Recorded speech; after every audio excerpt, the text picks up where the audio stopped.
¿Qué tal? Buenos días con un experto de respeto mundial en el tema de pensiones. Con él hablamos hoy en República.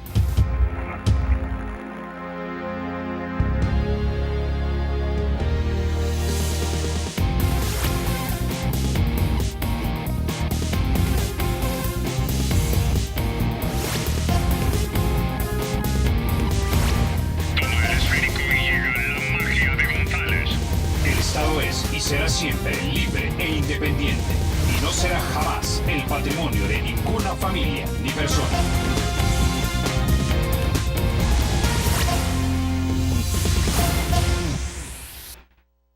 ¿Cómo tener una pensión digna o, en palabras más claras, que su jubilación mensual sea de por lo menos 70 o 75% de lo que usted ya gana mensualmente? La respuesta no es tan complicada de entender como cree, pero explicarlo sí lo es. Así que para no perderse en el análisis de las propuestas de reformas de pensiones actualmente presentadas, vamos a tratar de hacerlo fácil dividiendo el tema en 5 grandes categorías. La primera, cobertura, es decir, cuánta gente podría y debería cotizar y jubilarse en ese sistema. La segunda, administración, ¿quién maneja el fondo? ¿El Estado, los privados, mixto o cooperativas? Tercera categoría, propiedad, ¿qué es más ventajoso? ¿Que sean cuentas privadas o que sea un fondo colectivo con solidaridad intergeneracional? Es decir, de jóvenes a viejitos jubilados. La cuarta, parámetros. Esto es lo que usualmente más le interesa a usted y es cuánto cotiza mensualmente, cuándo se va a retirar, cuántos años debe trabajar y qué beneficios puede recibir, como si es vitalicia o no, o si es suficiente dinero o no. La quinta, rentabilidad. Esto es importante porque podría afectar si su pensión es o más o menos dinero y depende de algunos factores como interés ganado por su fondo, ya sea privado o colectivo, la comisión que cobra la AFP, si hay o no competencia entre organizaciones financieras o si su dinero lo invierten en un portafolio diverso. La sexta categoría, sostenibilidad, es decir, si el fondo produce el dinero para sus pensiones sin necesidad de prestar a otras fuentes o si corre el riesgo de que el dinero se le acabe y usted se quede sin pensión. Pues usando estas 6 categorías anteriores, vamos a analizar la propuesta de reforma de pensiones presentada tanto por ANEP, Asafondos, Contradefop y FUSAES. Y para llevarnos de la mano en este análisis nos va a acompañar en República un experto reconocido a nivel mundial en el tema de pensiones. Con nosotros el doctor Carmelo Mesa Lago, catedrático de servicio distinguido emérito de la economía en la Universidad de Pittsburgh en los Estados Unidos. Doctor Carmelo Mesa Lago, es un placer, un honor tenerlo aquí en República. Mucho gusto por invitarme a su programa.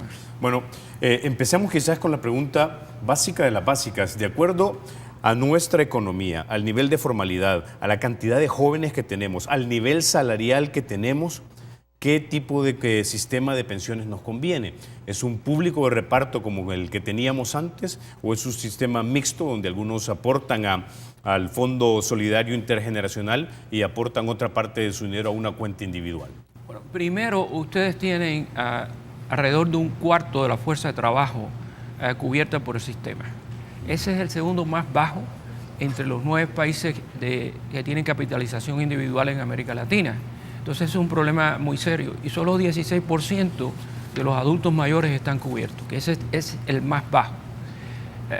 Ahí claro, ustedes tienen alrededor de la mitad de la fuerza de trabajo es informal y eso es un problema para extender la cobertura. Pero no se puede echar solo la culpa a la estructura del mercado de trabajo, o sea que tiene muchos trabajadores informales, trabajadores por cuenta propia, asalariados de microempresas, empleadas domésticas. Son más difíciles porque no tienen patrono y no pueden contribuir. El patrono ni les retiene su sueldo, la contribución. Entonces, el tema de qué tipo de modelo plantea, mire, hace 23 años, yo llevo desde el 94 trabajando aquí en El Salvador.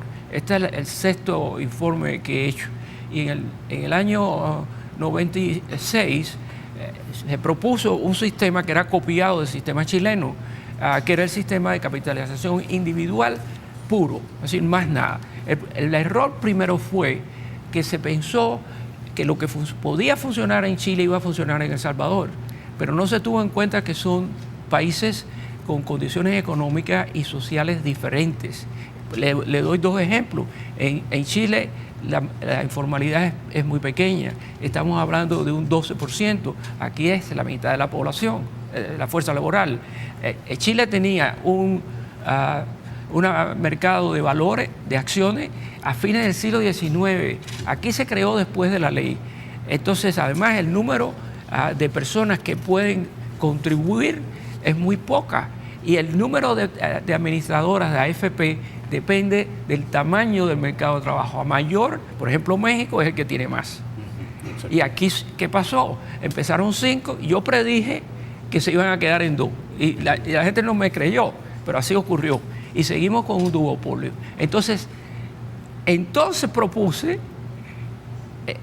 trabajando con un actuario que hoy es la persona más alta que hay en la Organización Internacional de Trabajo en Ginebra, es el actuario que está a cargo de toda América Latina. Fíjense qué nivel profesional. Él hizo el estudio actuarial para un sistema mixto, pero el gobierno no estaba interesado en un sistema mixto. Quería un sistema de capitalización individual.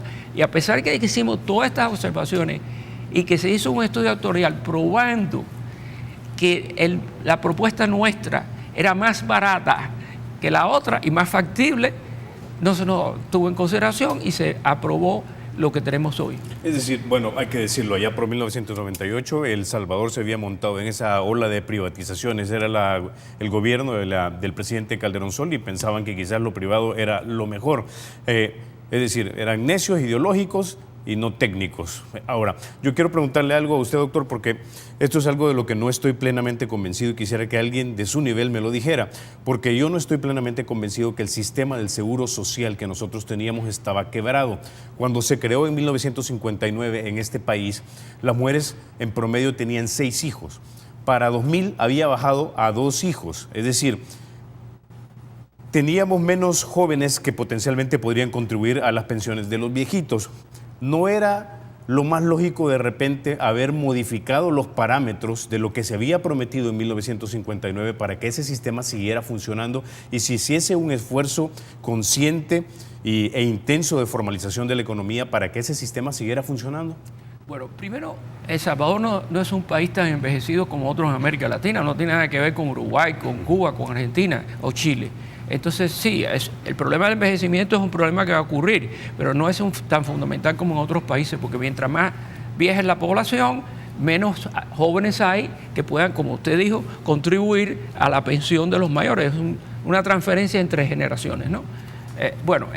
Pero el sistema quizás pudiera haberse reformado, pero las contribuciones tenían que ser muy altas, porque ya había un déficit enorme. Déjeme explicar. Hablamos de 2 tipos de déficit, ¿verdad? Cuando los ingresos son menores que los egresos en un año, es un déficit financiero. Pero cuando miramos en el largo plazo, vemos cuáles son las obligaciones futuras de pagar las pensiones y cuáles son los ingresos que se proyectan. Y si esos ingresos a largo plazo son mucho menores que los egresos, el pago de las pensiones, entonces hay un déficit actuarial. De manera que no había un déficit financiero, pero sí había un déficit actuarial muy serio y eso lo proyectamos a largo plazo. Okay. De manera que no quiero decir que fuera imposible, pero que era muy difícil porque había que subir las edades, había que unificarlo todo porque estaba el IS, estaba el INPEP, después estaban las Fuerzas Armadas, en fin, demasiados organismos. Habría que haber unificado todo, hacer un estudio actuarial, determinar probablemente las edades de retiro hubieran tenido que ser aumentadas, lo cual es muy difícil políticamente. Las contribuciones tenían que ser aumentadas, tenía que haber un rendimiento más alto del fondo que se invierte, porque había mucho invertido en deuda del Estado, que es lo mismo ahora. Y entonces era difícil. De manera que por eso... Difícil, pero no imposible. No imposible, pero muy difícil porque políticamente hubiera habido que aumentar mucho las contribuciones y las edades para poder equilibrar eso en el largo plazo, ¿verdad? Okay. Ahora, bueno, pero a este sistema actual que tenemos nosotros actualmente se le introduce una nueva distorsión en el 2006 por razones políticas y básicamente se crea este mecanismo del fideicomiso que para mí no es nada más que una especie de bolsa donde metes un dinero y sacas otro y se crea lo que el doctor Héctor Dada ha llamado en este país un espurio sistema público de reparto. Es decir, siempre tenemos solidaridad intergeneracional, solamente ahora priva una obligación legal del Estado de pagarnos a nosotros los jóvenes, por lo que le está estamos prestando para pagar a los viejitos. Pero básicamente sigue siendo una especie de lo mismo de lo que teníamos antes, ¿o no? No exactamente, porque ten en cuenta que se introduce, y es correcto, un componente de reparto disfrazado, ¿no? Por esa ley. Y bueno, y hay otras cosas que se hacen, no es solo esa, se van pasando ciertas cosas. Pero el sistema de capitalización individual es el fundamental. Es un pequeño componente de reparto disfrazado, digamos. Pero déjeme decirle que lo que nosotros propusimos en el año 96 fue un sistema mixto. Nosotros propusimos que hubiera un componente de reparto en que incluyera incluso una pensión no contributiva para los pobres, que después se introdujo en El Salvador, y después un sistema de capitalización individual, de manera que hubiera un balance, solidaridad y transferencias entre generaciones. Los jóvenes ayudan a los viejos, transferencias de sexo, porque los hombres ayudan a las mujeres, y eso podemos discutirlo después. Claro. En fin, y eso no fue, aunque probamos que era financieramente el más barato, eso no se tuvo en cuenta y se pasó solo al de capitalización individual pura, que después se distorsionó con la introducción de eso. Ahora, la impresión por los datos que nosotros tenemos actualmente, el sistema actual que tenemos, que de repente, y esto es un manejo político que se hace de esto, son mis cuentas y yo cuando me retire yo me las llevo, etcétera.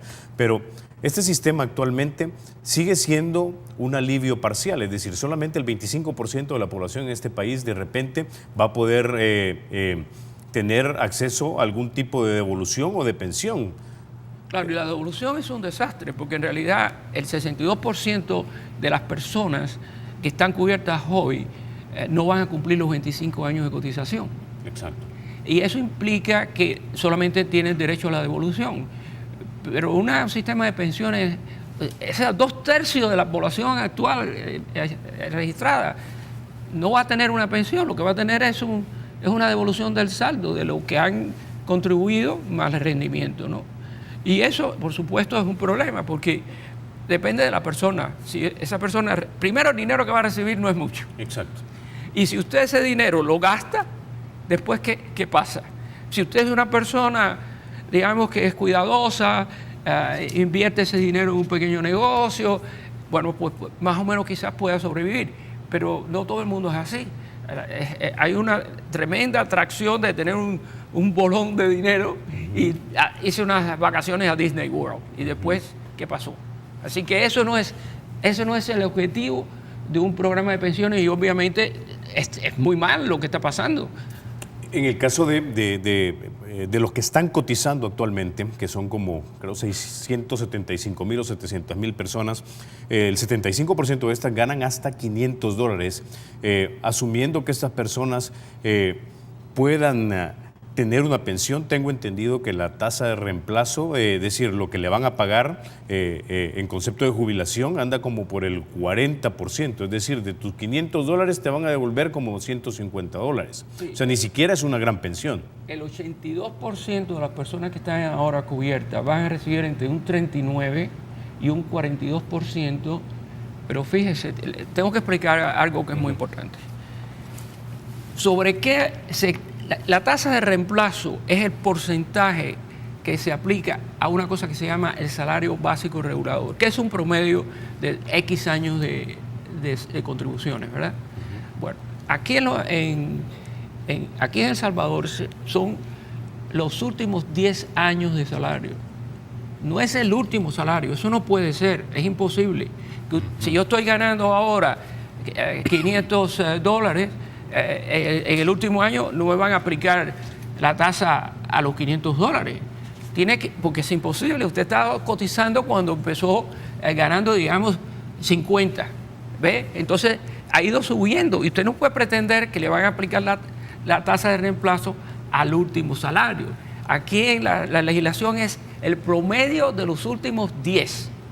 O sea que incluso la pensión puede ser menor. Claro, pero es que le explico lo siguiente.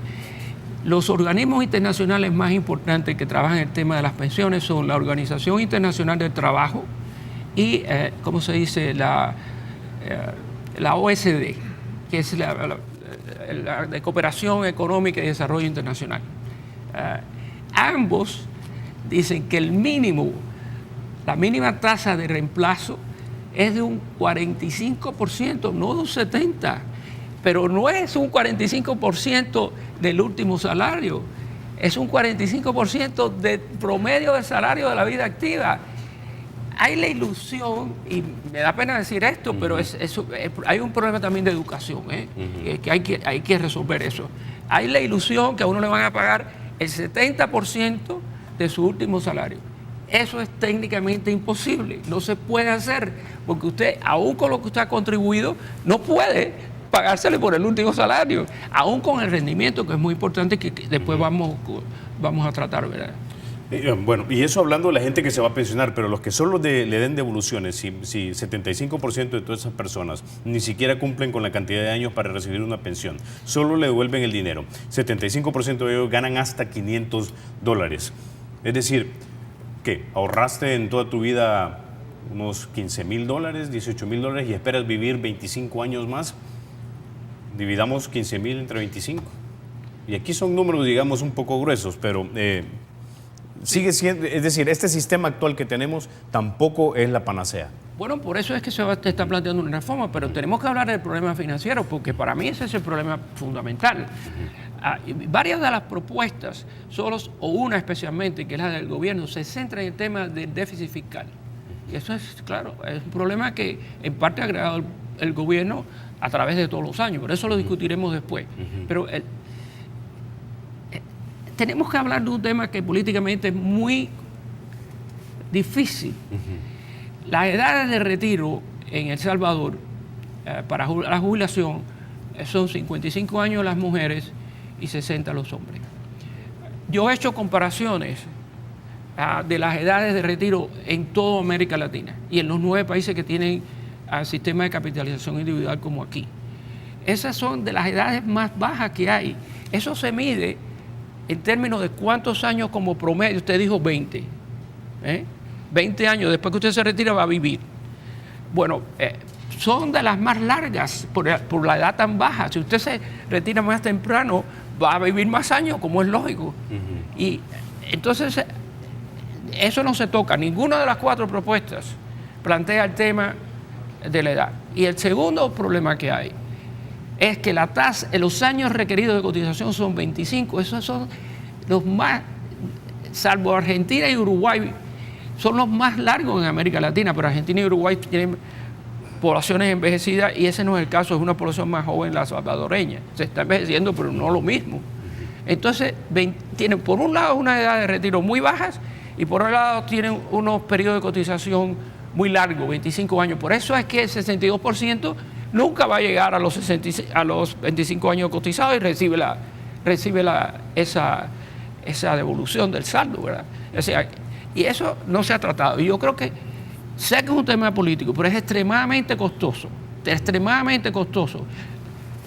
Casi todos los países del mundo están gradualmente aumentando las edades de jubilación, de acuerdo con la esperanza de vida al tiempo de retiro, no al nacer. Eso es otra cosa diferente, porque eso depende de la mortalidad infantil. Si usted tiene una alta mortalidad infantil, va a tener una baja esperanza de vida, pero las personas que llegan a los 55 y 60 años, esas tienen una esperanza de vida mucho mayor.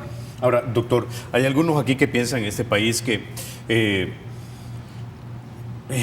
esto se puede compensar con el nivel de rentabilidad. Sí. Es decir, bueno, dejemos la edad en 55 años, 60 años, pero lo que vamos a hacer es que buscar de la mejor manera tener alta rentabilidad. Aquí expertos de una fundación llamada Fundación del Desarrollo, me han dicho, mira, si vos quisieras tener tasas de reemplazo de 60, 70%, tendrías que tener rendimientos de 11, 12%. Y en la economía global en el mundo, perdón, reiteré ahí, en la economía global del momento, eso es improbable o imposible. Mire, hay un premio Nobel de Economía que se llama Peter Diamond y un gurú de las pensiones en Inglaterra que se llama Nicholas Barr.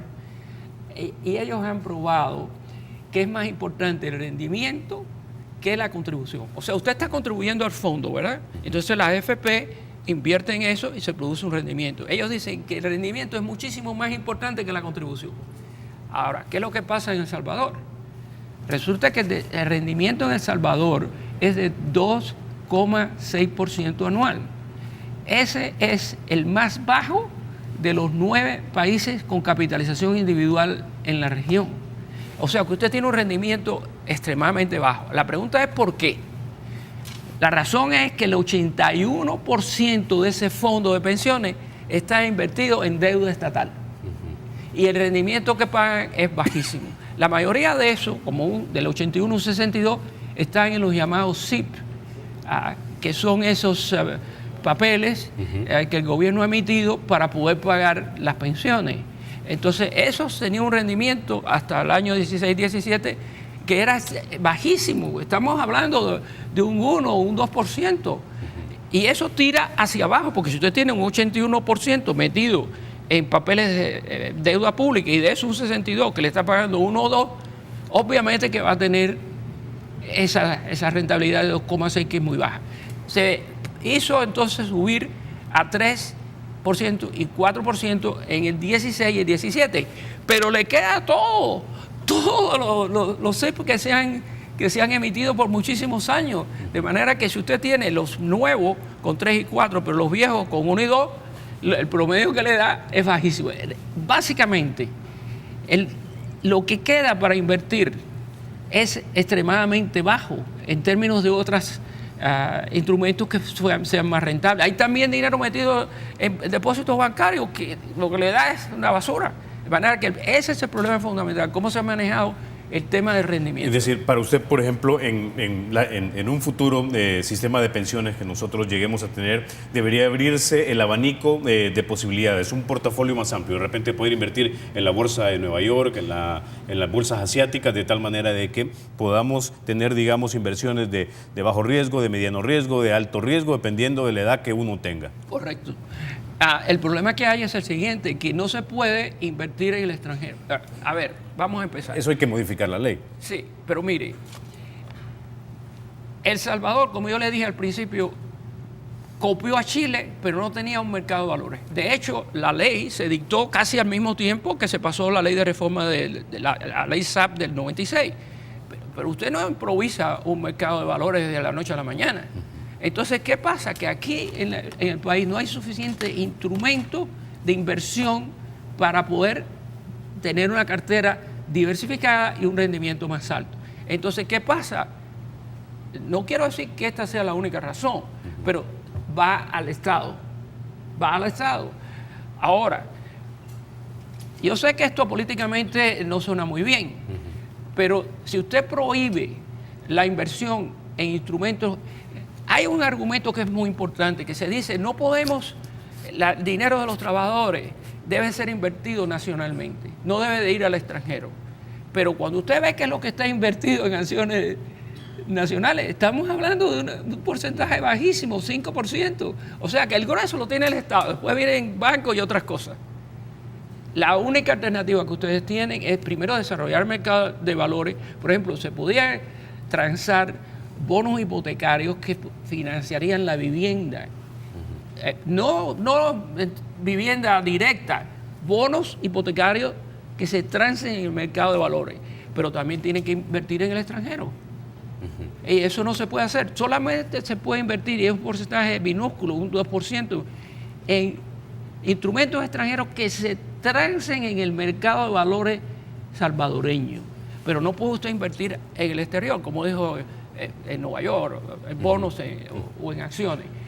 Hay que tener mucha cautela con eso, porque Chile tiene como más de la mitad del fondo está invertido en el exterior y tiene un mercado de valores nacional mucho más desarrollado que el vuestro. Claro, el problema que hay con eso es que si viene una crisis como la que tuvimos hace años, ese fondo se desploma. Claro que se ha recuperado y ha excedido mucho, pero a los que están en el medio de la crisis, a esa gente el fondo se les ha reducido y tiene que esperar años. Así que es esencial la diversificación de la cartera y salir de toda esta cuestión de bonos de tesorería, de los SIP, todo eso tiene que eventualmente desaparecer. Es un proceso gradual, pero es un proceso proceso esencial. Ok, con esa idea nos vamos a quedar, doctor. Antes de ir a la pausa, déjeme contarle que para facilitar sus transacciones, el Banco Promérica cuenta ya con una app que le permite hacer pagos de préstamos, tarjetas, servicios y transferencias entre cuentas. La aplicación de la banca móvil es gratis y está disponible desde las tiendas Google Play y también del App Store. Ya volvemos.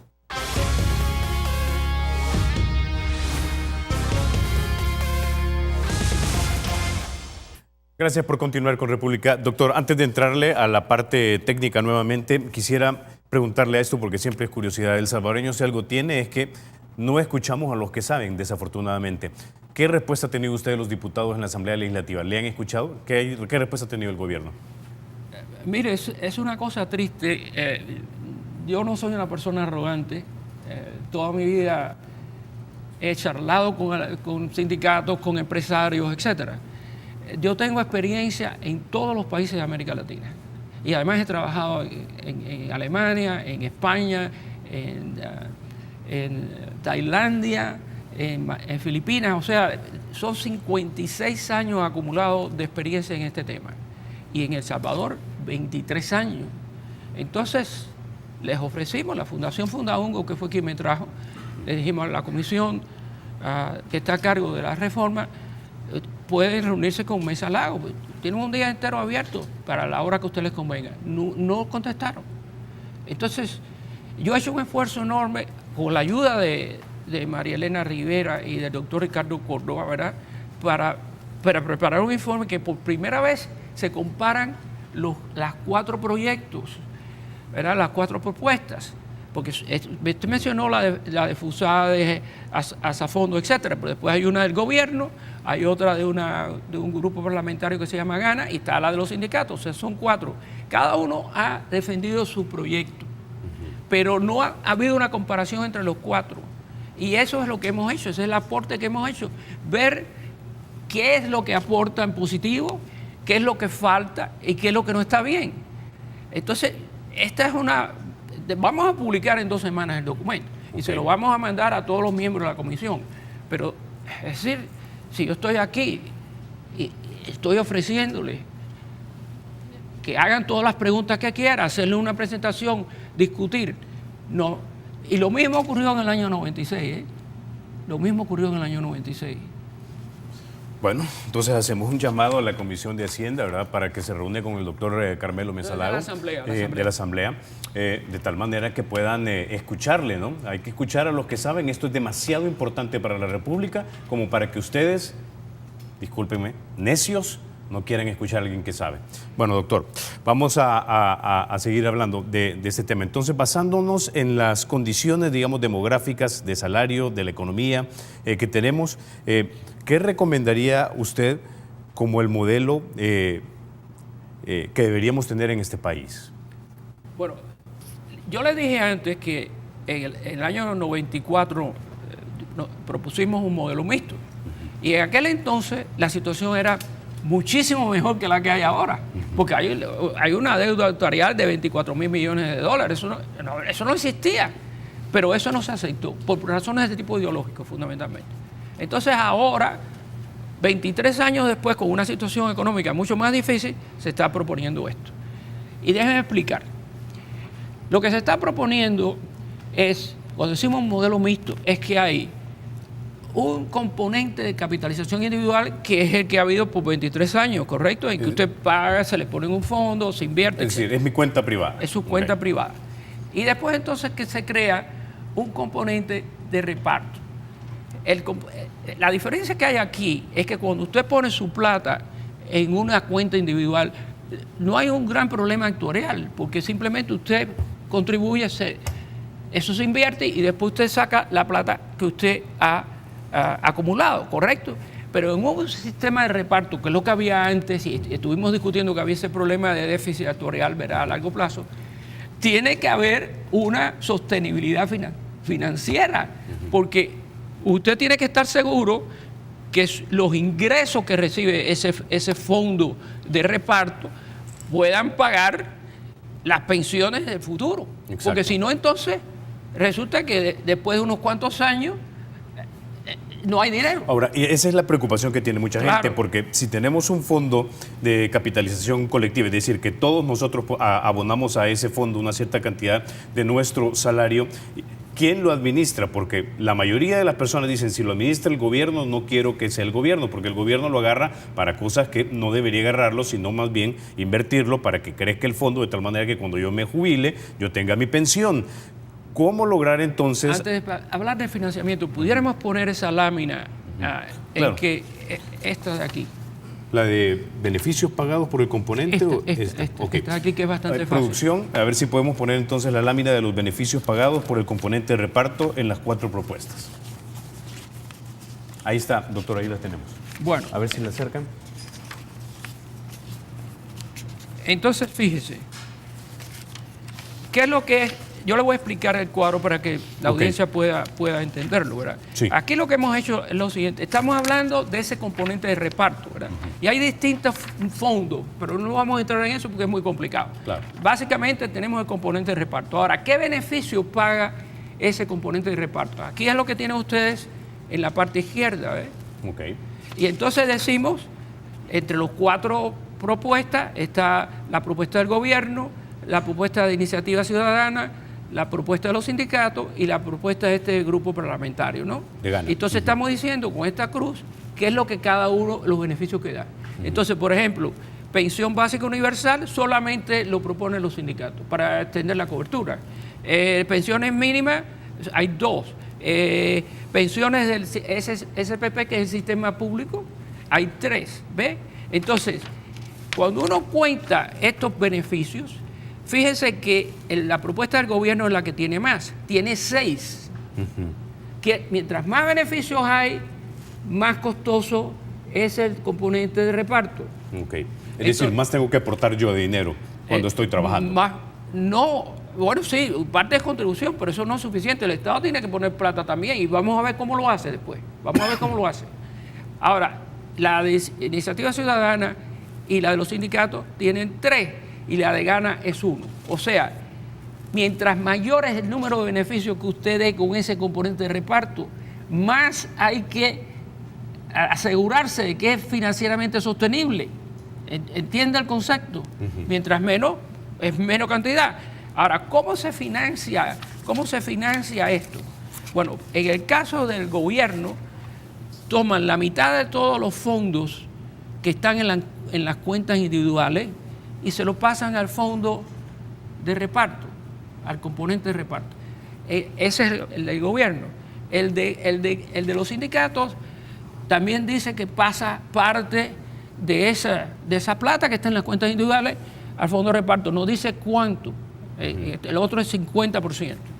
Bueno, esa es una. Después hay una contribución, parte de su contribución que va ahora a la cuenta individual. Por ejemplo, el gobierno saca 8% de eso, además y lo pasa a la cuenta de reparto. Y así.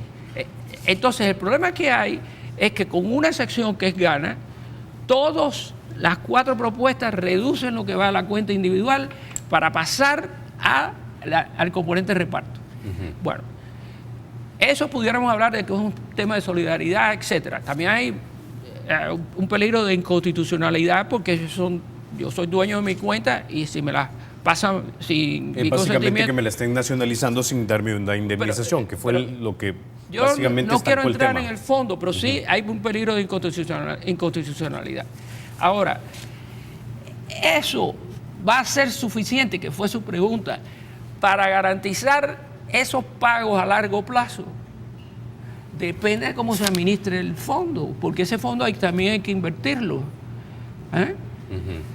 Bueno, si usted no lo invierte bien, no va a alcanzar. Número 1. Número 2, lo más importante de todo, ese fondo, ese componente de reparto, para garantizar los beneficios que usted está poniendo en la ley, tiene que tener un estudio actuarial. Un estudio actuarial, son expertos, son actuarios que dicen, bueno, proyectan los ingresos al futuro y proyectan los pagos de las pensiones y otras cosas, y hay que estar seguro que eso por lo menos por 50, 60, 70 años va a estar en equilibrio.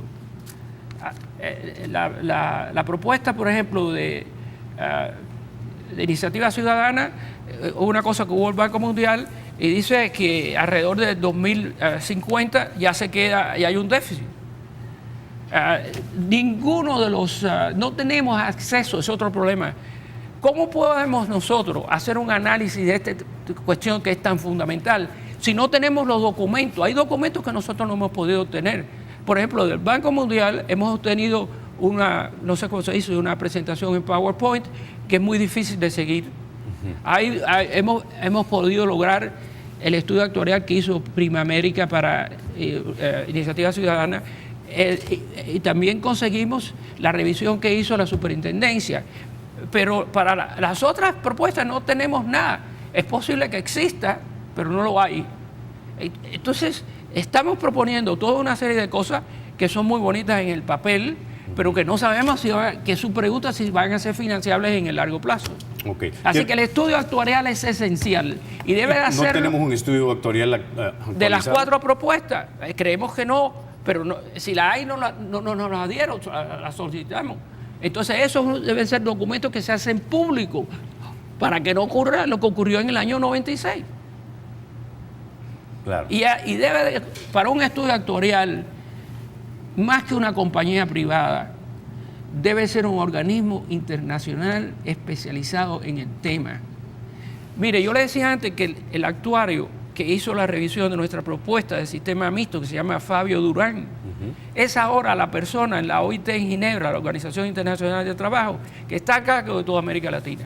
¿Por qué no se trae, es decir, el gobierno de El Salvador puede hacer un convenio con la OIT y traer a esa persona, Fabio Durán, aquí para que revise esto? Usted puede ir a la OSD, que también tiene un equipo excelente de actuarios.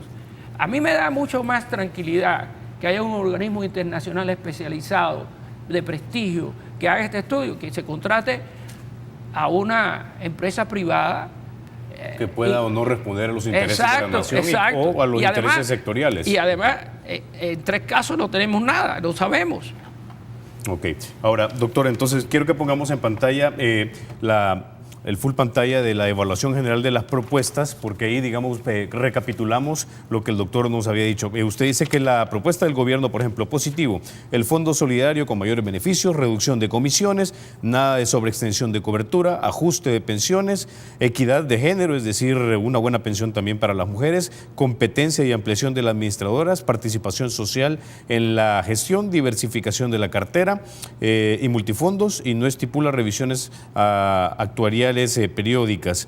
La de ISP, es decir, la de FUSADES y esa fondo. Diga. Para que no sea tan fuerte. Mire, lo que hemos hecho aquí es balancear las cosas positivas que tienen las propuestas y las cosas en que no hay nada que debía haber, por ejemplo, la cobertura en varias de ellas, y también el tema de si proponen una revisión actuarial periódica, que es lo que estamos hablando antes. Entonces, lo que usted está viendo aquí es que la propuesta del gobierno tiene algunas cosas positivas, ¿verdad?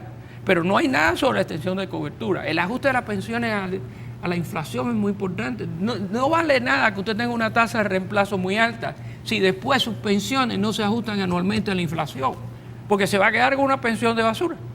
Claro. El ajuste de las pensiones es crucial y no existe. El tema de que las mujeres tienen una pensión muchísimo más baja que el hombre, porque es parte de su vida, se dediquen a criar los hijos, a cuidar a los enfermos y a los ancianos, y eso no se les remunera. Debe haber una remuneración para la mujer, para que no tenga esas pensiones misérrimas, ¿verdad? Bueno, y ve que hay toda esta cosa, la competencia. Hay 2 AFP, ahí no hay competencia, eso es un duopolio. No hay transferencias prácticamente entre una y otra. El año pasado casi no hubo nada. Entonces, eso no es competencia, es un duopolio. Hay que mejorar eso.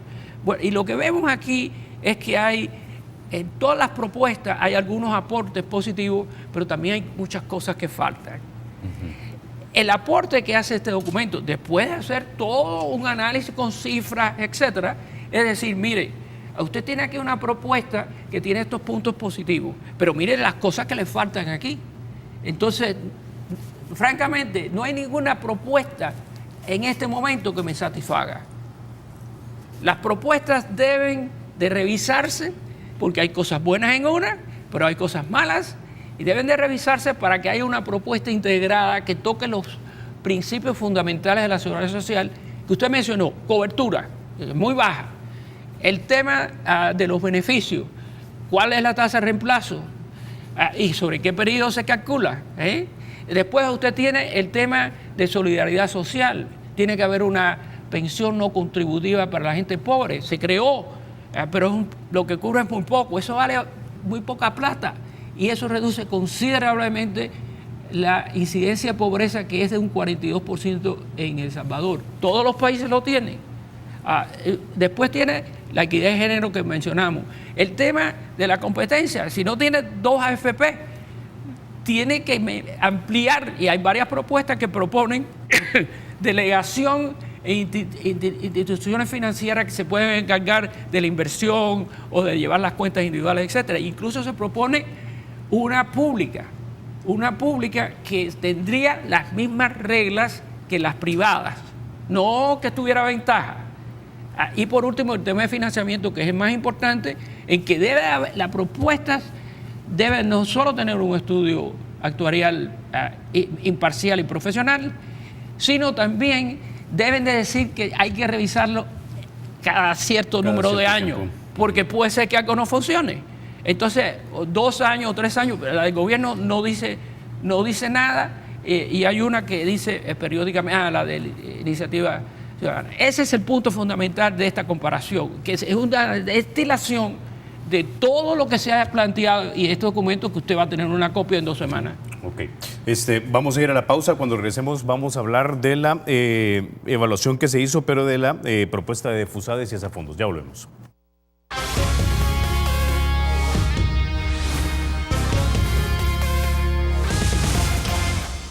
Gracias por continuar con República. Doctor, vamos a poner en pantalla nuevamente esta evaluación que usted ha hecho acerca de las propuestas. Vamos a discutir ahora la de la ISP. Dice, Fondo Solidario, reducción de comisiones, participación de trabajadores en comisión de riesgo, diversificación de la cartera, multifondos, etcétera. Expliquemos un poco de esto. Bueno, quiero hablar de multifondos porque no lo hemos discutido y eso es un aporte importante que hacen 3 de las propuestas. La única que no lo hace es la del gobierno, pero las otras 3 sí, incluyendo Iniciativa Ciudadana, Sindicato y GANA. Lo que ocurre es lo siguiente: si usted tiene, digamos, 3 fondos de inversión, uno que es de crecimiento, otro que es moderado y otro que es conservador. ¿Qué pasa? Que cuando usted es joven tiene un horizonte de vida largo, de manera que usted debe invertir en aquellos tipos de instrumentos que tienen una alta rentabilidad, porque recuerde que el rendimiento es fundamental para el tamaño de su pensión. Claro. Pero también tienen alto riesgo. Exacto. Quiere decir que como usted tiene, qué sé yo, 30 años, bueno, si hay un problema, eso se puede corregir, porque esa es la historia que tenemos de todo, decenios, más de 100 años, y usted va a ganar. Así que es bueno para una persona joven que invierta en ese tipo de instrumentos. Alto rendimiento, pero también alto riesgo. Después hay uno intermedio. Según usted va envejeciendo, se va acercando al momento de su jubilación, no le conviene tener tanto alto riesgo, porque no va a tener tanto tiempo para que se recupere el mercado, por ejemplo. Y después hay uno conservador, que cuando ya usted está muy cerca de retirarse, usted quiere asegurar que no pierde el dinero. Que no pierde el dinero. Y entonces renta fija, eso es un aporte que hacen la mayoría de las propuestas. Y me parece muy bueno.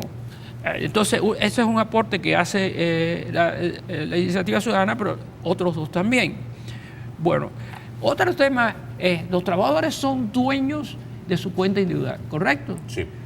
Bueno, pero son dueños de la cuenta individual, pero no tienen nada que decir en cómo se administra su fondo. El fondo lo administra la AFP, y ni en la AFP ni en la superintendencia no hay nada en que todos 3 de las propuestas, incluyendo Iniciativa Ciudadana, pero también sindicatos y GANA, proponen alguna forma en que los trabajadores puedan participar.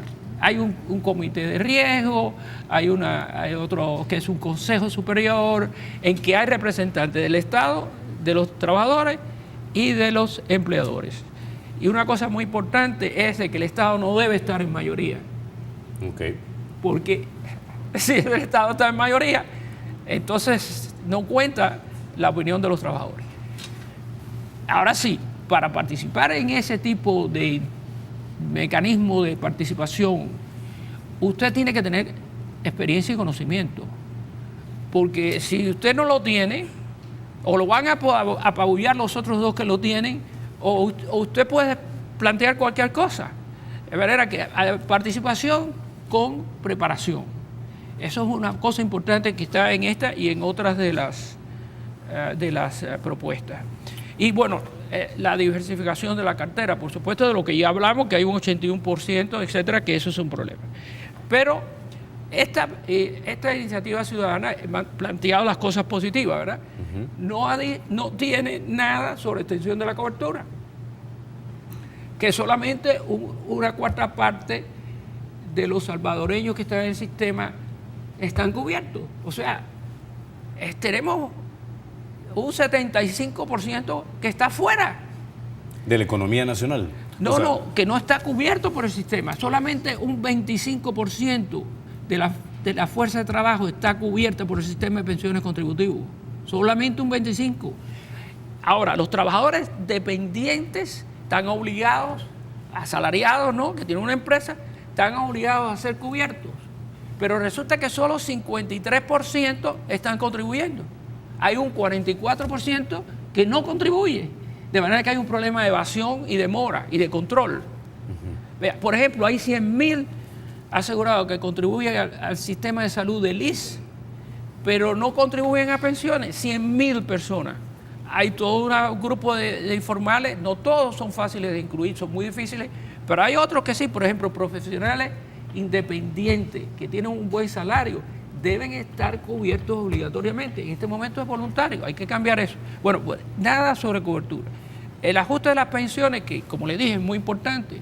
Usted, digamos, tiene una pensión de $400 al mes y la inflación le crece un 3%.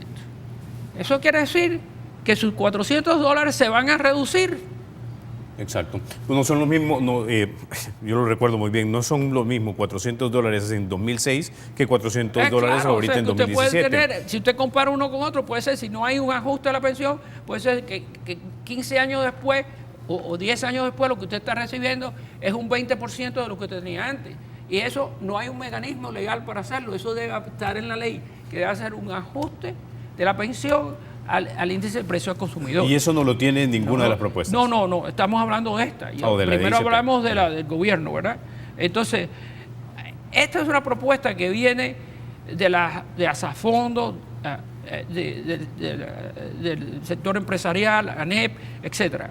Bueno, pero aquí debería tratarse el tema de la competencia, porque son unas propuestas que han planteado el sector privado y la industria del seguro. No se plantea nada sobre esto. Las otras propuestas sugieren toda una serie de formas para aumentar esa competencia, porque le dije, es un duopolio. No hay el año pasado casi no hubo traspaso de A a B. Bueno, y después está el tema del fondo, de lo que llaman el anticipo del fondo, que quizás lo podemos tratar después. Y ellos proponen estudios actuariales periódicos. Y yo sugeriría que digan exactamente como hacen otras 2 años o 3 años, lo que sea, porque el periódico es un poco vago, ¿no? Ok, ahora, esto del anticipo, esto es bien interesante porque es algo que le llamó la atención a muchísima gente, que en la propuesta de FUSADES y de Asafondos, básicamente uno puede prestar hasta el 25% de su fondo de retiro. Eso se oye muy bonito en el papel, pero no se será prudente desde el punto de vista real y técnico. Sí, lo que ocurre es lo siguiente. Usted tiene un fondo acumulado, ¿verdad?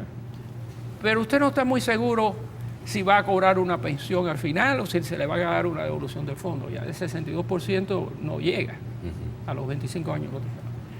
Entonces, hay organismos internacionales, como por ejemplo el Banco Mundial y el Banco Interamericano de Desarrollo, que han sugerido que un atractivo para que las personas se enrolen en el sistema es decir, mira, usted tiene un fondo, pero no tiene que esperar a que usted se jubile, usted puede sacar parte de ese fondo para invertirlo en una vivienda, o si usted quiere educar a los hijos, por ejemplo, o usted mismo, o tiene un problema de enfermedad, etc.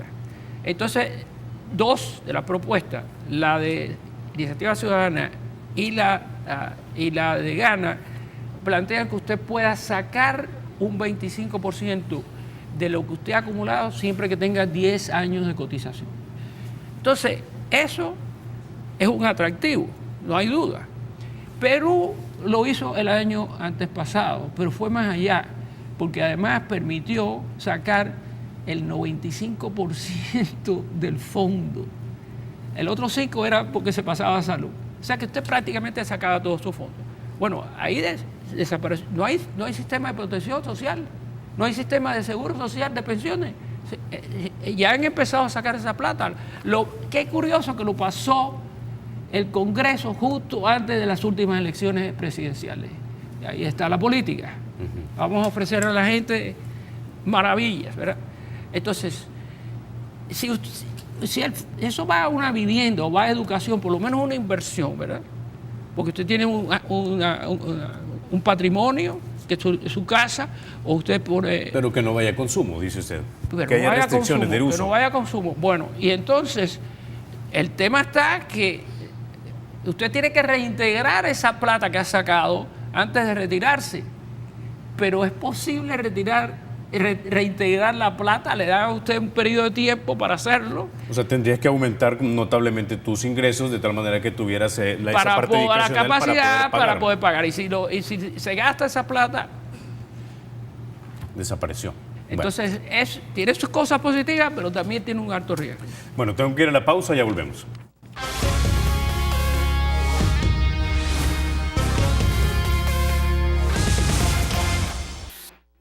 Gracias por continuar con República.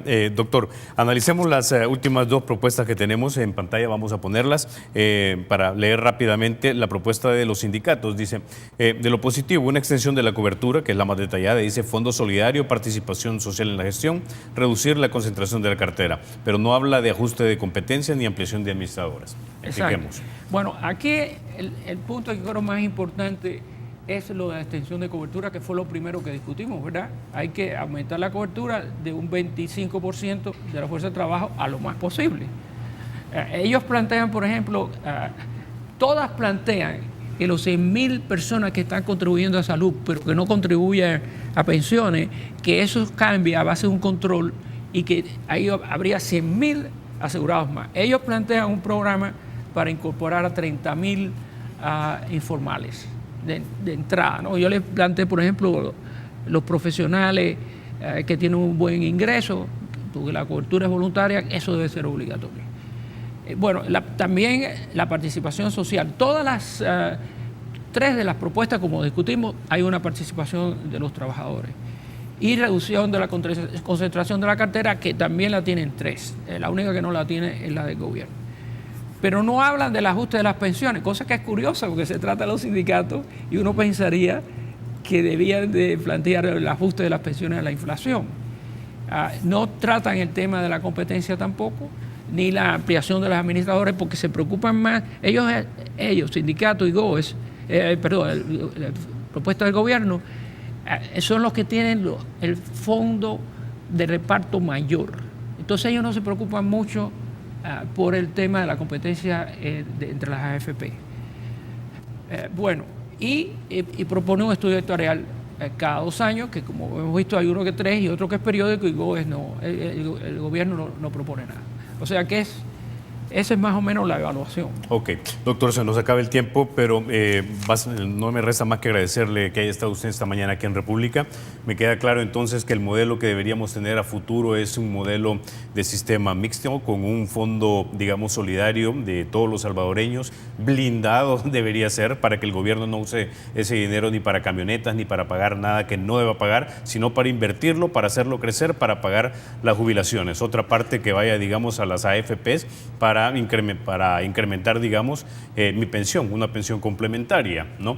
Eso es lo que me queda claro y es lo que, digamos, le dejamos a la gente por el momento para que nos entiendan. Estudios actuariales y diálogo social. Tiene que haber una discusión pública, informada, con todos los documentos disponibles para que esto sea una forma participativa y se llegue a un consenso nacional. Ok, muchísimas gracias, doctor. Antes de irnos, déjeme comentarle lo siguiente. El ejercicio de la ciudadanía en una república es importantísimo y no solamente implica derechos y deberes. Uno de esos deberes puede ser, si usted quiere que la Comisión de Hacienda escuche a expertos, pues entonces hágale saber su opinión, porque el poder es delegado, el poder es de nosotros. Entonces vamos a poner en pantalla en este momento el teléfono de la oficina de la Comisión de Hacienda.